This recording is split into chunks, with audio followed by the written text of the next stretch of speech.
ஃபுல்லாக மண் அடித்து சேரியாக இருக்குது. பார்த்திங்கன்னா நம்ம ஊரில் பார்த்திங்கன்னா சரியான மழை, அதனால் ரொம்ப சேதி அடிச்சிட்டு பார்த்துருப்பீங்க, பார்த்தாலே தெரியும். நம்ம வண்டி இப்படிலாம் விட்டதே நான் இல்லை, ஆனால் இன்றைக்கி தெரியல ரொம்ப சேதியாக இருக்குது. பார்த்திங்களா நம்ம மெக்காடு ரொம்ப எல்லாம் க்ளீன் பண்ணி போட்டுடலாம். அடுத்து பார்த்திங்கன்னா பைக்கு அடியில் எல்லாம் அப்படி இருக்குது. இது செயினில் பார்த்திங்கன்னா செயின் தான் ரொம்ப ரஷ் ஆகி போயிருக்கு, பார்த்தா உங்களுக்கு தெரியும்னு நினைக்கிறேன். இதெல்லாம் க்ளீன் பண்ணி போடணும் இன்றைக்கி, அதான் வீடியோ.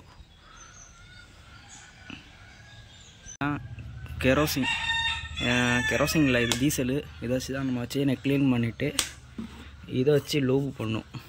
பார்த்தீங்களா மோட்டோ, இந்த பிராண்ட் நல்லா இருக்குது, நீங்கள் வேணால் யூஸ் பண்ணி பாருங்கள். அடுத்து பார்த்திங்கன்னா இது வந்து க்ளீன் பண்ணக்கு, இதில் தான் டீசலை ஊற்றி ஸ்ப்ரே பண்ணி க்ளீன் பண்ணும். அடுத்து நம்ம டூத்பேஸ்ட் ப்ரஷ்ஷு, இந்த ப்ரஷ் வச்சா நம்ம ஃபுல்லாக க்ளீன் பண்ணுறது. இந்த மாதிரி எல்லாம் கீழே உள்ளது.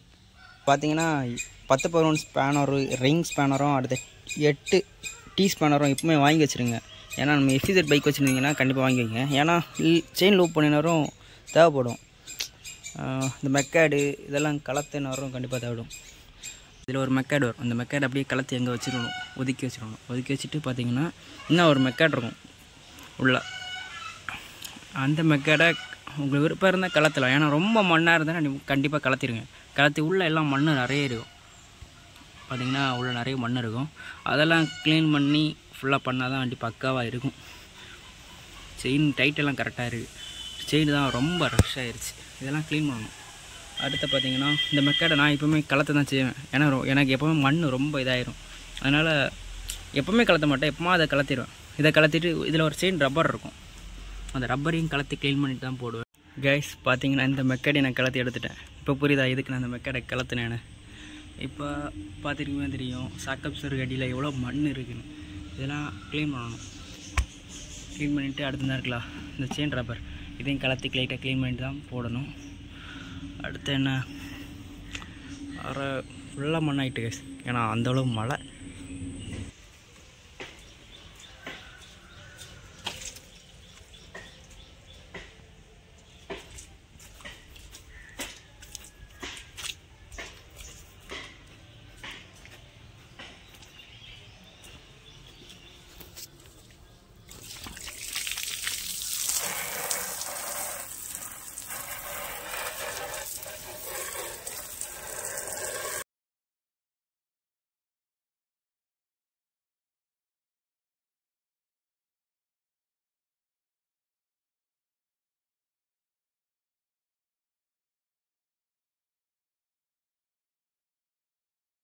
கைஸ் இப்போ பார்த்தீங்கன்னா நம்ம வாட்டர் வாஷ் பண்ணிட்டோம், ஆனால் எனக்கு செயின் க்ளீன் பண்ணலை.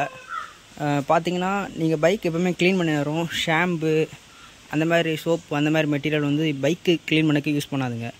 எப்போவுமே பைக்குக்குன்னு க்ளீன் பண்ணக்கு நிறைய மெட்டீரியல் இருக்குது, அந்த மாதிரி கடையில் கிடைக்கும், அதெல்லாம் வாங்கி யூஸ் பண்ணுங்கள். பட்டு ஷாம்பு அந்த மாதிரிலாம் யூஸ் பண்ணாதுங்க. நான் வர தண்ணி யூஸ் பண்ணி தான் ஃபுல்லாக பைக்கை வாஷ் பண்ணியது. ஒரு தண்ணியும் ஒரு காட்டன் துணியும், இந்த மாதிரி ஒரு காட்டன் துணியும் இருந்தாலே போதும், பைக் க்ளீனாக நம்ம வாஷ் பண்ணிக்கலாம். இனி செயின் ஊற்றி க்ளீன் பண்ணணும் கைஸ். செயினை க்ளீன் பண்ணிவிட்டு அடுத்து என்ன பண்ணணுன்னா, அடுத்து லைட்டாக தண்ணி ஊற்றி லைட்டாக கழுவி விடணும், அவ்வளோதான்.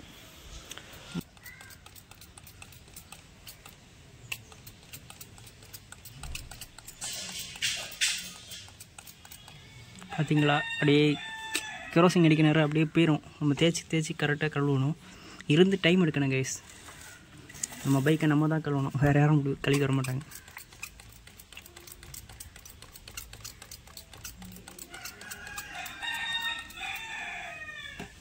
நம்ம செயின் ரப்பர் கலத்துறது பிரச்சனை இல்லை, போடுறது தான் ரொம்ப கஷ்டமாக இருக்கும். நம்ம இந்த இடத்து மேலே வந்து மேல் பக்கமாக லைட்டாக செயின் லூப் அடிச்சுக்கணும், அடிச்சுட்டு தான் அதுக்கப்புறம் ஃபிக்ஸ் பண்ணணும். ஃபிக்ஸ் பண்ண நேரம் ரொம்ப கஷ்டமாக தான் இருக்கும், ஆனால் பொறுமையாக பண்ணணும். ஸ்கூட்டரை போட்டு நெளிச்சப்பாது நெளிக்காமல் கரெக்டாக போடணும், அப்போ தான் கரெக்டாக ஃபிக்ஸ் ஆகும். கைஸ் எல்லாத்தையும் கலத்தி வச்சுருக்கேன், மெக்காடு சைடு இது மெக்காடெல்லாம். இப்போ பார்த்திங்கன்னா நம்ம பைக் அப்படியே நிற்கிது, இதான் லூப் பண்ணணும்.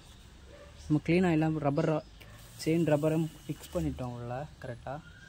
அதுக்கடுத்து பார்த்திங்களா ஃபஸ்ட்டு எப்படி இருந்து இப்போ எப்படி இருக்குன்னு க்ளீன் ஆகிட்டு. கைஸ் இந்த லூபு தான் நம்ம யூஸ் பண்ணிட்டுருக்கோம் மோட்டோவில். இந்த லூபை பற்றி உங்களுக்கு தெரிஞ்சுன்னா கமெண்ட் பண்ணுங்கள். நான் இதுவரை யூஸ் பண்ணிட்டுருக்கிறதுல இது நல்லா இருக்குது, இந்த பிராண்டு நல்லா இருக்குது மோட்டோ.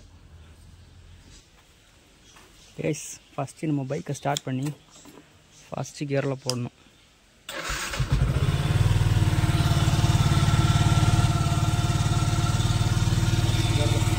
தான் பைக்கை அதுக்கடுத்த அப்படி ஹைடில் ஃபஸ்ட் கியரில் ஓட விட்டுட்டா நம்ம மோட்டோ லூப் எடுத்து அப்படி கரெக்டாக அடிக்கலாம். கைஸ் எப்பவுமே லூப் பண்ண நேரம் கொஞ்சம் பார்த்து லூப் பண்ணணும். நல்லா ஷேக் அடிச்சுட்டான்.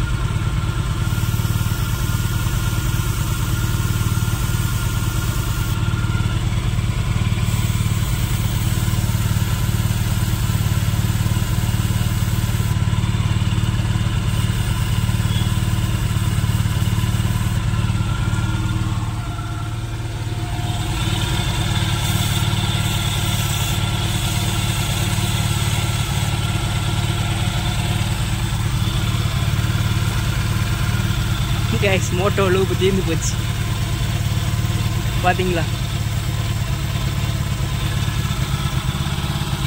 இந்த வீடியோ கொஞ்சம் அரைக்குறையாக தான் இருக்கும், கொஞ்சம் அட்ஜஸ்ட் பண்ணி பாருங்கள். நம்ம ஒத்தைக்கு சிங்கிளாக இருந்த வீடியோ எடுக்கிறதுனால கொஞ்சம் கஷ்டமாக தான் இருக்கும். ஓகே கைஸ், ஏதாவது டவுட் இருந்தால் கமெண்ட் பண்ணுங்கள். பட் இனியும் ஒரு வீடியோட வேணும்னா கண்டிப்பாக கமெண்ட் பண்ணுங்கள். நான் நீட்டாக கரெக்டாக வீடியோ